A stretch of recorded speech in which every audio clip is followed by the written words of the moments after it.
Your growing pain probably isn't a core problem, and here's what soccer players keep missing. If you've been told your growing pain is a core muscle issue, you've done the rehab, and you're still not right, well, this video is for you. Groin pain in soccer players gets misdiagnosed almost more than any other injury that I see. And it's not because the treating clinicians are incompetent. It's because the injury itself is layered. And most evaluations just stop one step too short. I've treated hundreds, if not 1,000, athletes with hip pain, academy level, professional level. And the pattern I see over and over is the following: months of appropriate treatment, persistent symptoms, and a hip joint that was never actually ruled out. So what's actually going inside that joint? And how do you know if it's the source of your pain? Well, that's what this video is about. And I'm going to show you how growing pain gets misread and what structures most people miss and exactly what to do before your next appointment. Point number one, growing pain is rarely just one thing.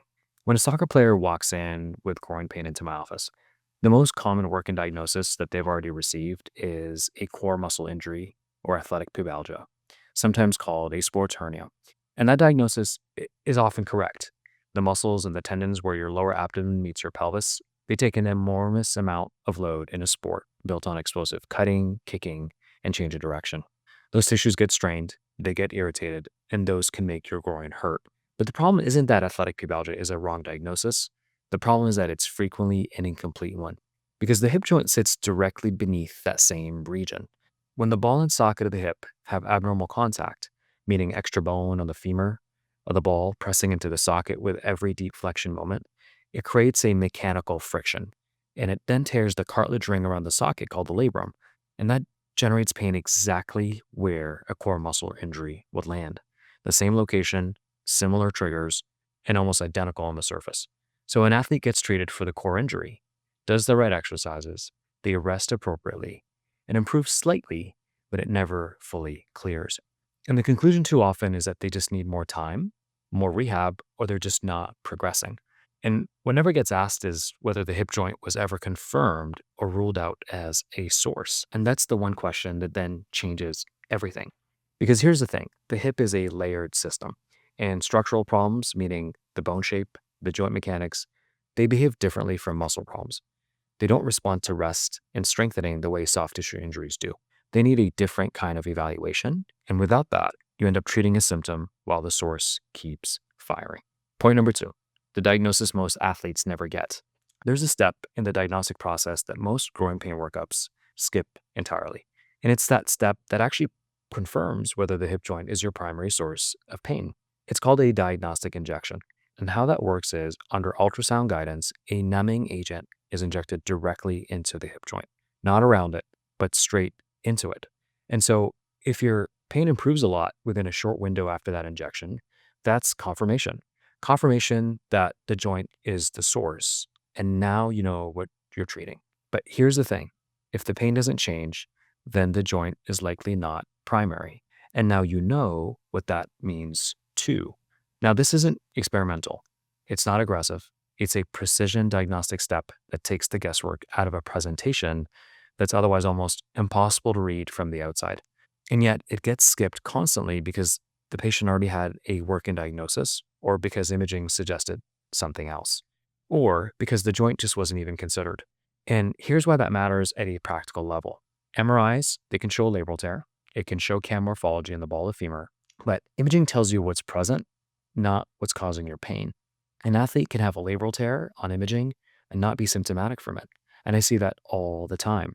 But an athlete can also have a clean looking MRI and have a joint that's unambiguously the primary pain generator. And so the image is one input, but it's not the conclusion. So think of it this way. The diagnostic injection is the tool that then bridges the gap between what's visible on imaging and what's actually the source. Without it, you're basically treating a guess. If this is helping you think through a situation or someone you know has been stuck in, subscribe. I break down these diagnostic gaps every week, the patterns that keep athletes from getting the right answer fast enough. And so on to point number three. Does this sound like your situation?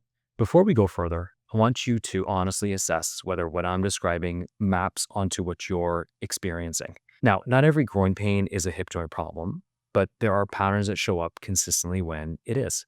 And so ask yourself these four questions. Number one, has your hip or groin pain persisted for more than 6 weeks despite rest and core muscle focused rehab? Number two, does your pain get worse with deep hip flexion, whether it's kicking, lunging, sitting for a long time, or even squatting? Number three, has the pain ever been described as deep, achy, inside the groin discomfort rather than on the surface of the muscle? Number four, have you had imaging ordered but never had a diagnostic injection into the hip joint itself? And so if you answered yes to most of these, then I'll tell you, the hip joint has not been adequately evaluated as a potential source. Now, that doesn't mean surgery is in your future. It means that a step was skipped. And without that step, neither you nor your clinician may actually know what's driving your symptoms. And sadly, this is the part where a lot of athletes may lose months, sometimes years, because the treatment keeps targeting the wrong structure. On to point number four. And so treating the right structure changes the outcome. I want to tell you about a patient I'll call Alex. He's 18 years old. He had growing pain on both sides, and so bilateral, and his hip flexors were constantly tight no matter how much he stretched or trained around them. He was in a professional soccer academy, but he was playing through pain. He was losing performance and he was losing confidence with every game. And he was just watching his window narrow.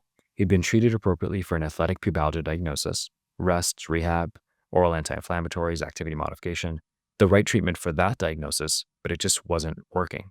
And so when I evaluated him, the clinical picture pointed towards the hip joints, specifically femoroacetabular impingement, or FAI, with labral pathology on both sides. And Alex basically had extra bone on the ball of the femur, each hip, creating friction with every movement that mattered to his sport. And so his labrum was being damaged, but the core symptoms he was experiencing were downstream of that mechanical problem, not the primary source. Now, understandably, his parent was skeptical about surgery, and that's fine. And that is the right posture to have. You should be inquisitive. But what changed his mind wasn't my recommendation. It was the bilateral diagnostic hip injections we gave him, because both his hips responded right after and they actually felt a lot better. So then we said the joint was confirmed as the primary on both sides. And so now there was no ambiguity about what needed to be treated.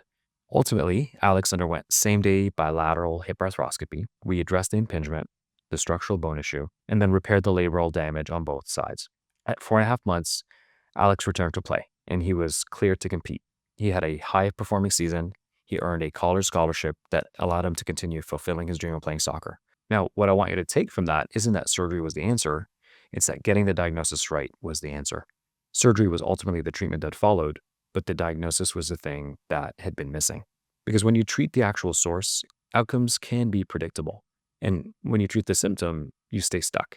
The hip joint in a young athlete with FAI will keep creating mechanical irritation. It'll keep tearing the labrum, and it'll keep generating progressive cartilage damage as long as the structural problem remains. Rest doesn't fix bone shapes that are abnormal, and strengthening doesn't fix impingement. Treating the right structure does. So think of it this way. You think about a training film. Before you can fix a technical problem, you need a footage film of what's actually happening, in a sense. And what you're about to do is collect that footage. Specific, clear information about your pain that then changes how productive your next clinical conversation becomes. And so here are 4 concrete steps to take tonight before your next physio session. Number 1, I want you to map exactly where your pain is. Use 2 fingers at most to locate the pain. Is it at the front of the groin, deep inside the joint, in the inner thigh, or across the lower abdomen near the pubic area? The location matters because hip joint pain typically sits deep and anterior, not at the surface of the muscles. Number 2, list 3 movements that reliably reproduce your pain. Be specific. Is it kicking with a dominant leg, sitting longer than 30 minutes, getting out of a car, squatting below 90 degrees? Because if deep hip flexion is constantly on that list, you got to write that down. Number 3, honestly, rate how much core focused rehab has moved the needle. So on a scale of 1 to 10, where 1 is no change and 10 is fully resolved, where are you, at least after 6 weeks of rehab? If you're below a 6 or 7 and you've been consistent, that treatment target may be wrong. Point number 4. Now bring one specific question to your next appointment. Has the hip joint been definitely ruled out as a primary pain source? And if not, is a diagnostic injection then appropriate for me? That question tells your clinician exactly where your thinking is, and it then opens the door that often stays closed. In conclusion, groin pain in soccer players is layered, and the most dangerous version of this injury isn't the one that hurts the most. It's the one that looks familiar enough to get a fast diagnosis, that then stops the evaluation too early. The hip joint is the most commonly missed source in this presentation, not because it's rare, but because it mimics the more obvious diagnosis well enough that the evaluation never goes up one level deeper. And so, what gives athletes the best outcomes isn't more rest or more exercises. It's an accurate diagnosis that identifies the actual source, confirms it with the right tools, and then builds a treatment plan around that specific structure. And that's what predictable recovery looks like. Now, if you haven't already, watch my recent video called After Performing Over 2,000 Hip Surgeries, I Stopped Trusting MRI Results Alone. That video covers the diagnostic gap I see most often and why imaging alone isn't enough to confirm a diagnosis, and what additional steps actually tell you what's driving the pain. Again, my name is Dr. Al-Masri. I'm an orthopedic surgeon, hip preservation, and sports medicine specialist. Thanks for listening.